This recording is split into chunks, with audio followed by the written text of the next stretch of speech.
3 weeks ago, Syracuse headed to Clemson 6-0 for the first time in 35 years. Optimism in CNY was at an all-time high. Then, it all fell apart. 3 straight losses turned the season on its head. Up next, it doesn't get any easier. A surging Florida State squad pays a visit to the JMA Dome in prime time. It's put up or shut up time for SU. Cuse Countdown starts right now.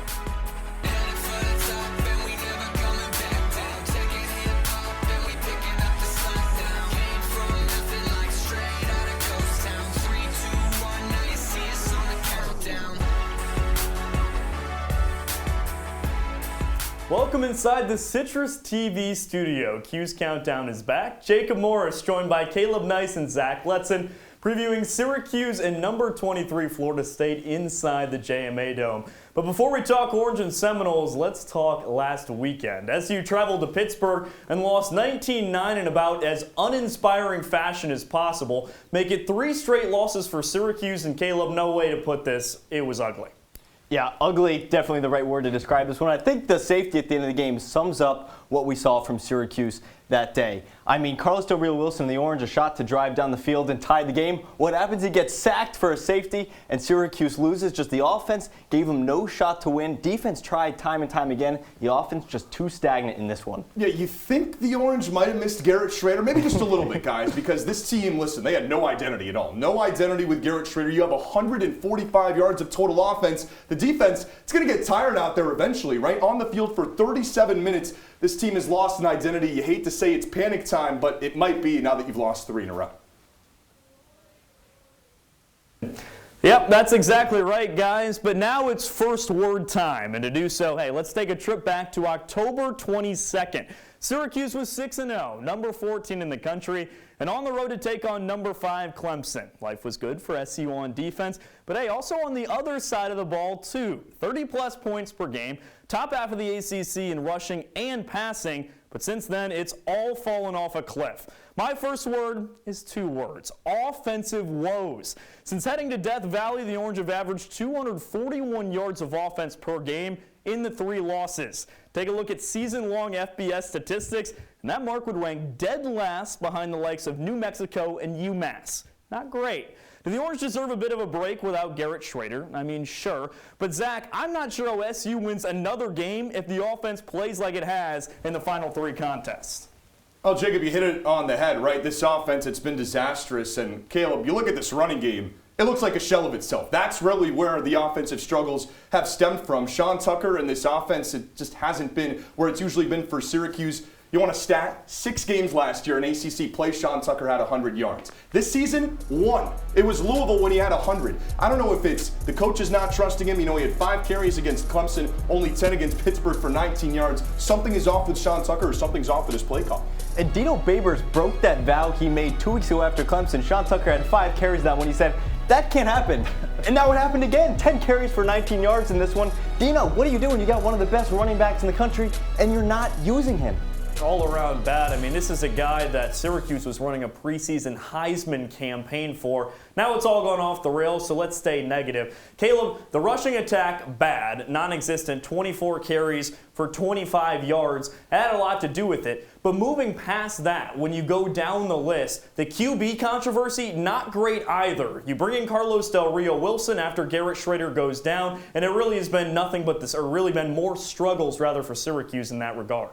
Yeah, if anything, this game just showed how bad Syracuse needs Garrett Schrader. I mean, there's potential with Carlos Del Rio Wilson. He's got really nice zip on his ball. He's able to throw the downfield pass way better than we've seen Garrett Schrader, but his consistency is just not there. Completed less than 35% of his passes. He seemed really uncomfortable in the pocket, overthrew a ton of his targets, and he tried to force it to that first read just way too often, Zach, which isn't going to work. Yeah, uncomfortable, I think, is the right word. Remember that first drive against Notre Dame when everyone was like, oh, Carlos Del Rio Wilson, he might be the answer. He might, be the guy that ends up starting for Syracuse. And I don't want this to be a Rip Carlos Del Rio Wilson show, but it was a disaster out there. It's his first career start. It doesn't help when wide receivers aren't really getting open and you got no time to throw in the pocket. But yeah, he's got more zip maybe on the fastball than Garrett Schrader, but that's about it. Consistency, and he'll tell you himself, he could not find that all Saturday afternoon. Zach, there was a little bit of recency bias after Carlos Del Rio Wilson came out. There was never a QB controversy in Syracuse. But guys, let's now go by the numbers. And for the first one, 0.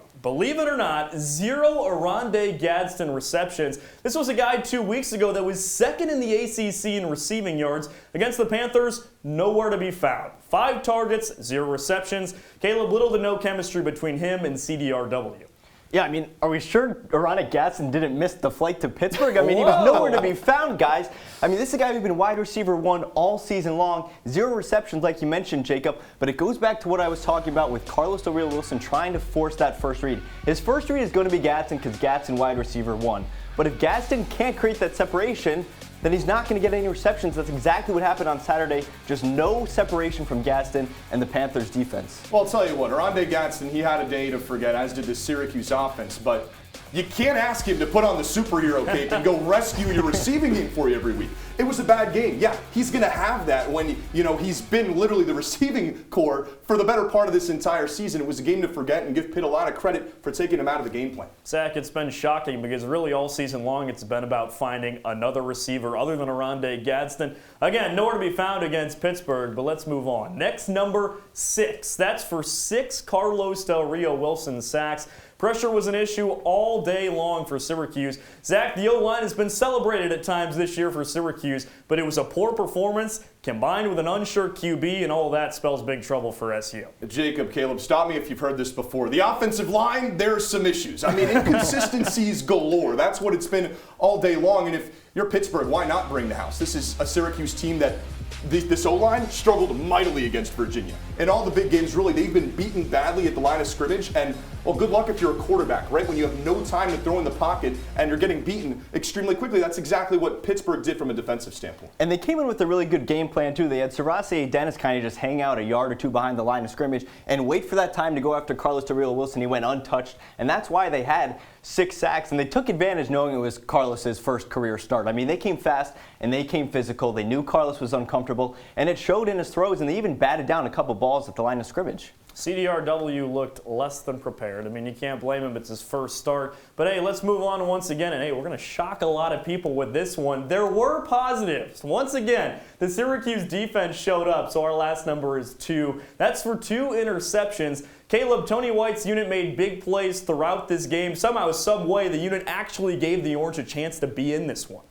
And they've been doing that, Jacob. I mean, that's 3 straight games with an interception. Jahad Carter has been incredible for this Syracuse defense. Syracuse forced 7 Pitt punts, yet for those 2 interceptions, they couldn't get any scoring off that. I mean, the defense was giving Syracuse time again and again to win the game, but the offense just couldn't do it. Well, it's the exact story that they had against Clemson when you have 4 turnovers and 6 points. That's beside the point. Syracuse, the defensive backs, like you said, Jacob, it has been the silver lining of this group all season. Jahad Carter, you might be looking at the next star Syracuse defensive back. He has been that good. And Isaiah Johnson coming off the bench, really, this is a guy that was a backup. He comes up with a huge interception. These Syracuse DBs have been the story of the season for a strength standpoint for SU all year. Zach, exactly right, and it's really a shame the offense is struggling because the defense continues to be a real bright spot. The Orange rank in the upper echelon of the ACC despite a whole host of injuries. Caleb, that secondary is no different. The Orange have had to figure out a way to play without all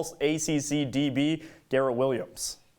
Yeah, Jacob, last week we heard from Dino Babers about how hard it will be to replace Garrett Williams, and now while the scoreboard might not show that, the Orange secondary did a really good job of making life difficult for Kedon Slovis and the Panthers. Let's see how they got it done against Pitt this past weekend. Picking up in the first quarter, Kedon Slovis and the Panthers driving down the field.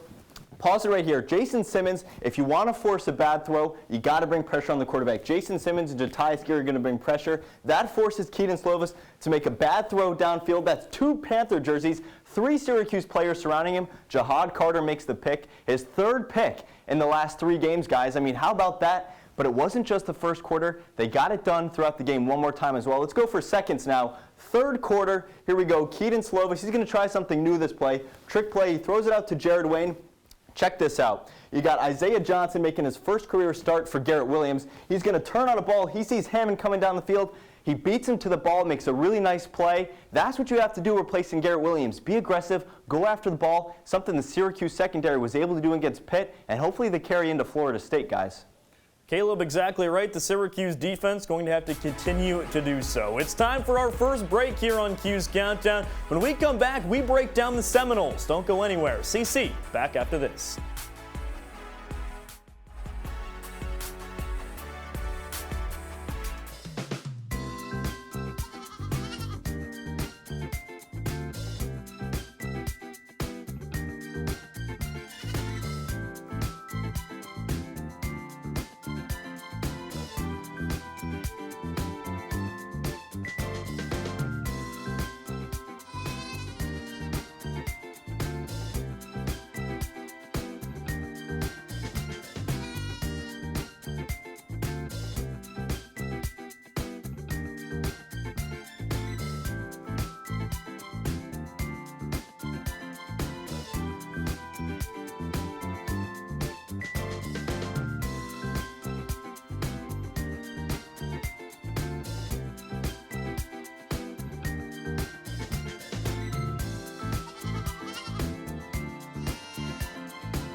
Welcome back to Cuse Countdown. Jacob Morris, Caleb Nice, and Zach Letson with you. Thanks so much for being with us. We talked Syracuse before the break. Let's flip over to the Seminoles now.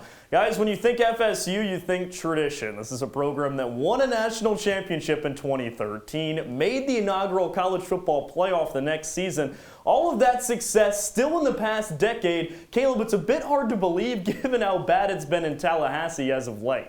And they were cream of the crop in 2013 with Jameis Winston. You mentioned 14-0. That season, an average margin of victory, about 42 points. 2014, it was kind of still the same, right? They go 13-1 and lose in the Rose Bowl to a really good Oregon team. But then Willie Taggart is hired in 2017. He takes over the program in a really tough spot. I mean, academics at an all-time low at FSU. They have the worst academic progress rate in the FBS, on the verge of an automatic bowl ban. I mean, can you imagine trying to take over a program when your players aren't even bought into it? And then 2018, they go 5-7. Don't make a bowl game for the first time since 1981.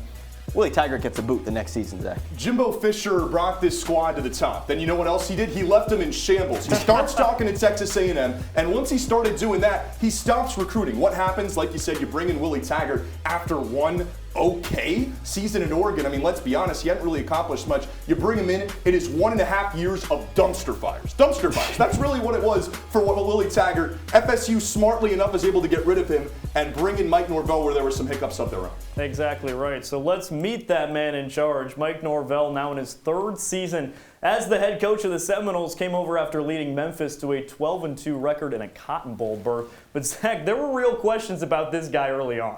That dumpster fire that was at the end of Willie Taggart's tenure, that continued into the beginning of Mike Norvell's tenure. He had to fix a lot. 3-6 the first season, 0-4 the second season, but someone that's really turned things around for this Florida State program. Since then, since having that 0-4 start, they're 11-6, including a big-time win against LSU earlier this year. Yeah, I like that 0-4. I mean, it was the first time in 45 years that Florida State started 0-4. Even a loss to an FCS program in Jacksonville State, an all-time low for the Seminoles. This year he flips the script. They start 4-0. You mentioned a big win over a LSU team that's now top 10, and they're bowl eligible with the win last week over the rival Miami. Yeah, he's really gotten things under control in Tallahassee. I think that Jacksonville State loss kind of sums it up. About as bad as it can be when you lose to an FCS program on the last play of the game. But now it's not really the FSU of old yet, but there's been real improvement. And Zach, last week's game over Miami was a real example of that. Well, if you tuned in Saturday for the annual Florida State-Miami rivalry, you were probably shocked. Yeah, the Seminoles entered with a better record than the Hurricanes. Florida State was even favored by a touchdown entering Saturday night. But wait, this is FSU-UM we're talking about. 6 of the past 8 matchups had been decided by one score. Noles head coach Mike Norvell, he talked about leaving a legacy, and, well, that's exactly what his team did. Florida State picked up the largest road victory in the history of the 67-year rivalry with a 45-3 win. In-season implications, yeah, there's plenty of those. The Seminoles are officially going bowling. But it's way bigger than that. Recruiting. That's sure to skyrocket too. There isn't a game all season with more future potential Noles or Hurricanes on the sidelines than the Florida State-Miami game. You think they took notice? Just maybe. FSU's incoming recruiting class already 20th in the rankings, and I got news for you folks. That's probably going to go up. Mike Norvell's current team, they look more bought in than ever. And the players of tomorrow rocking that garnet and golds are witnessing a program finally on the rise again. Zach, it was a big-time win for the Seminoles, and let's meet the guys currently that were responsible for that victory. First up, we've got running back Trey Benson. Caleb, the Seminole halfback earned ACC Offensive Player of the Week honors after a 15-carry, 128-yard performance against the Canes. Transferred in from Oregon in the offseason, he's been a real asset for Mike Norvell. Yeah, and this is the 4th straight game for Syracuse where they're going up against a team with an attack that relies heavily on the ground game.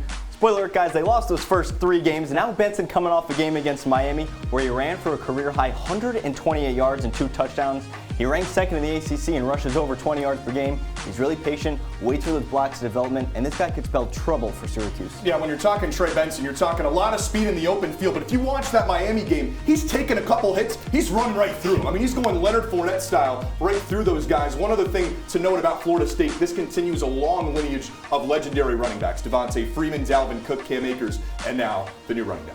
So how about the man under center? You saw him pop up on your screen right there. Jordan Travis back in Tallahassee. Zach, he's taking a real step forward this season. When you're talking Jordan Travis, you're talking about a blossoming talent. Look, there were some lumps. When this guy was a freshman, he was a runner. He was not a thrower. He had 6 touchdowns, 6 interceptions in that first season. Now, 17 touchdowns, 4 picks. Completely different player, a more polished passer, and of course, he still has that running game in his back pocket. Yeah, I mean, he's a legitimate dual-threat quarterback, up to 63% completion rate on the year. He's thrown for more than 200 yards in each of FSU's last 3 games, 9 touchdowns in those 3 games.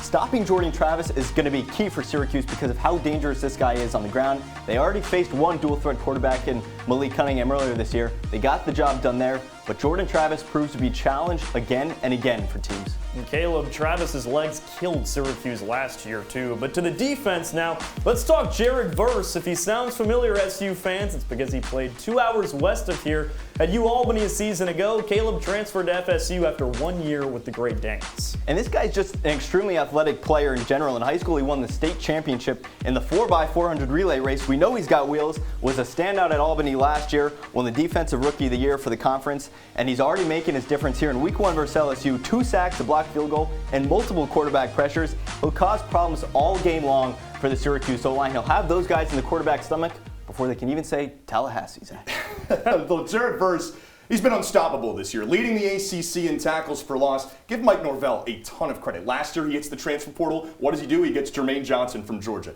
This year, he gets Jared Verse from UAlbany, and this is a guy that might be a first-round pick in his own right. Florida State continuing to build that program through recruiting and the transfer portal. But all right, it's time for another break here on Cuse Countdown. Don't go anywhere. We've got something fun coming up. CCSI, our analysts are on the case. You're not going to want to miss it. Cuse Countdown, back after the break.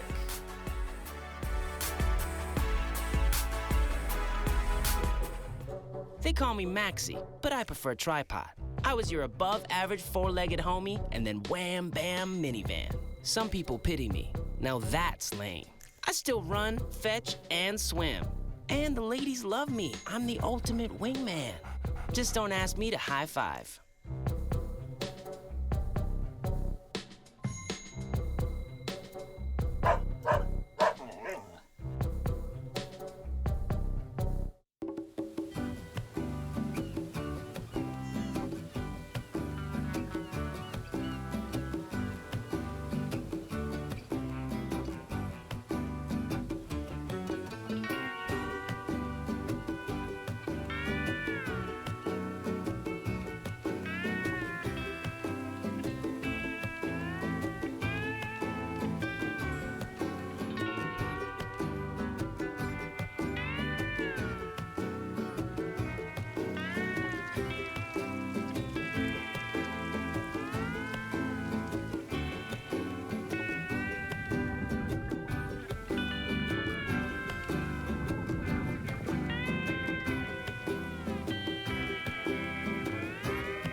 Welcome back into Cuse Countdown. Jacob Morris, Caleb Nice, and Zach Letson with you. And boy, do we have a treat for you. It's CCSI. Guys, we've got a bunch of egregious crime scenes, 3 to be particular. These 2 are going to be detectives, and we're going to figure out who's at the bottom, who made these crimes happen. So Caleb, we start. The bad defense for Syracuse in the last 3 games. It's been a bright spot throughout the season, but there's been a crime committed. The Orange defense in the last 3 games has struggled a bit. Give me the evidence. What's happened there?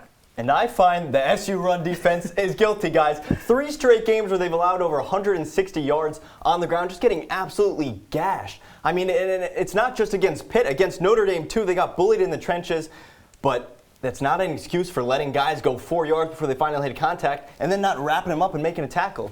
You know what's not at the scene of the crime? Enough doctors. Because this Syracuse defense, holy smokes, it is banged up. Terry Lockett, a starting guy on the defensive line. Dennis Jaka is a backup. And then you want to get into linebacker. Stephon Thompson's been gone for the season. This defense is nothing like what it was at the beginning of the season because it's just a banged up group. The defense is struggling, and you know what else is struggling? We go to another crime scene. The offense, that's been about as ugly of a crime scene as possible in these last 3 games. Without Garrett Schrader, Syracuse has really struggled. Zach, what's the reason for the crime? Get to the bottom of this one. Oh, I think those receivers are at the scene of the crime because, my goodness, Oronde Gadsden, we could sing his praises all day long. Everybody else? You can't, and you can't because there's not a single other receiver that averages 30 yards a game. Oronde Gadsden averages 75 per contest. The rest of the entire SU receiving corps, 117. That's not going to get the job done, especially when you're starting a quarterback against Pitt making his first career start. Yeah, I don't know about that. I find the Syracuse offensive line guilty in this case. Okay, some disagreement We've here. been bashing on them all show. It's finally time they're held accountable. Pitt's got to give the game ball to the Syracuse offensive line because that's who won the game for them. You could have the most talented quarterback and running back in the country, but it doesn't matter if your O-line can't hold the pocket for 2 seconds. They have a really talented running back in Sean Tucker, but he's not getting those shots because the O-line just can't give him the holes that he needs, Jacob. Here's the thing. I think we could just say there's multiple culprits for this crime, all right? I'm not even going to say one of you guys is right because it's just been all around terrible for Syracuse. But now we go to the 3-game losing streak, the ultimate crime, the ultimate travesty that's happened so far. I'm going to come to you first, Caleb. We talked before the show. You have a piece of evidence you'd like to submit as a reason for this crime. Elijah Fuentes is the reason why this season has gone downhill, guys. Think about that play, momentum-changing play. Syracuse, a chance to win at Clemson, goes 7-0 in a probable top 10 ranking. Elijah Fuentes with a brutal decision. So with the late hit on Cade Klubnik, we all know what happens.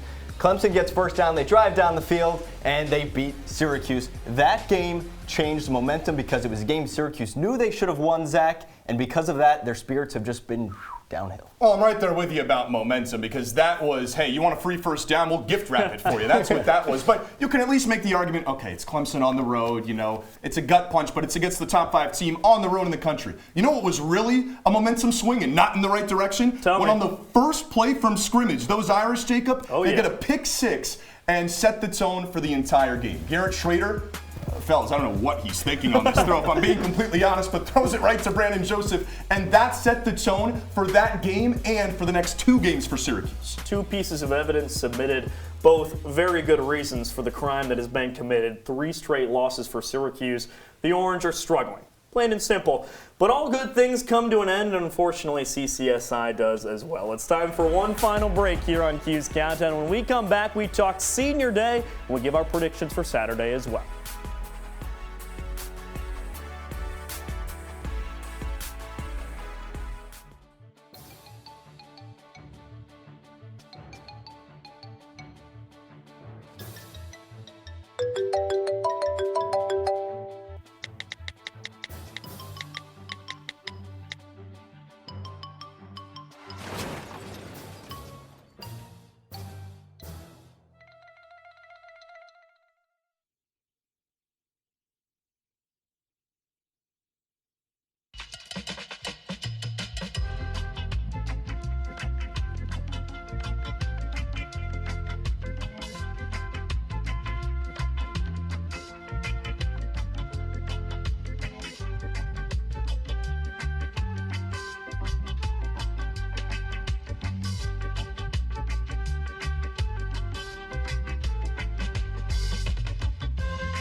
Welcome back inside the CitrusTV studio. We're wrapping up on Cuse Countdown. Caleb Nice, Zach Letson, and Jacob Morris with you breaking it all down. Florida State and Syracuse coming up on Saturday. Believe it or not, we've already made it to the last home game for the Orange. It's Senior Day, and Caleb, we'd be remiss if we didn't talk Senior Day, and we didn't mention Chris Elmore, the sixth-year senior who got injured in game number 1, didn't get to play this season like he thought he would have the opportunity to. Yeah, I mean, they definitely missed him in the rushing attack. I mean, I know Sean Tucker hasn't had the season that everyone thought, but it would probably help, Zach, if you had a backup who could maybe come in and provide some kind of dual option for Syracuse. Instead, defenses just know it's going to be Sean Tucker and Sean Tucker only, and makes it that much easier to prepare for Syracuse when you don't have Chris Elmore. Yeah, they call him Rhino, and he was just one of the guys that was the heart and soul of this team. So to have that go down and have that in game 1, certainly a gut punch for this Orange group. Tough for Syracuse, but now as you turn your attention to Senior Day, Caleb, I'll come to you first once again. Who's a guy in this class that you look at as a standout as the team walks out on Saturday? Yeah, Devon Cooper took a risk coming to Syracuse. He transferred from UTEP. He came to the 315 without a scholarship, Zach, but he still made his presence known here. He proved himself last year, 21 receptions for a mark under 200 yards. This year, 19 receptions for 240 yards and a touchdown. He's only 5'11", but he's a guy who makes up for it in his speed. Syracuse will miss his pass-catching abilities downfield when this guy leaves next year. I'll give you another super senior, Andre Schmidt. I mean, the freshman season that Andre Schmidt had is going to go down in the Syracuse record books. In 2018, it was a special season for the Orange, and it was a special season for Andre Schmidt winning the Lou Groza, and then announced earlier this week that he's a semi-finalist for that award too, because this is a Syracuse offense this year that has struggled in the red zone. He's got 15 field goals, only 6 guys in the country have more. Andre Schmidt seems to really be synonymous with Syracuse football. That's a good pick. But something else that's going to be interesting is, guys, it's not just seniors walking out. Juniors like Matthew Bergeron, Sean Tucker, guys like that are going to get their flowers because they may not be coming back either next year. And Sean Tucker, he hasn't been used this year the way that you want to see him, but it makes it that much more important that he's leaving because now that option's completely going to be gone next year, and Syracuse is going to wish that they had used Sean Tucker more. So to see a guy like that leave, one of the most talented guys in the Syracuse program, it's a big loss. It's hard to know what the identity of this team is going to be next year, right? Because you mentioned Bergeron is the heart and soul of the O-line. Tucker's the heart and soul of the running game. Okachukwu's the heart and soul of the defensive line. What if he's out of here? He's a redshirt junior. So just hard to know really where to begin because so many different aspects of this team are led by the juniors. And so much has been veteran leadership. That's not even mentioning guys like Michael Jones or Garrett Williams that could potentially go as well. But when Syracuse and Florida State take the field on Saturday, it all comes down to everything. Caleb, who you got? Give me a prediction between the Seminoles and Orange. Who comes out on top? I got Syracuse on top 27-24 in this one. Look, it's Senior Day. I know the struggles have been there as of late, but there's no shot these guys lose in front of a home crowd. I'm going, and you guys can come and ask me how I knew. It's because these seniors aren't losing in front of the home crowd in their final game in the Dome. Florida State's going to run the football all day and all night long. All right, Trey Benson, Jordan Travis, they're going to get the job done. I like FSU 34-20. All right, so we've got one FSU pick, one Syracuse pick. That's understandable. But regardless, it should be interesting inside the JMA Dome. Syracuse and Florida State, an 8 p.m. kick, prime time. That's going to wrap it up for Cuse Countdown. For Caleb Nice and Zach Letson, I'm Jacob Morris. Thanks so much for tuning in.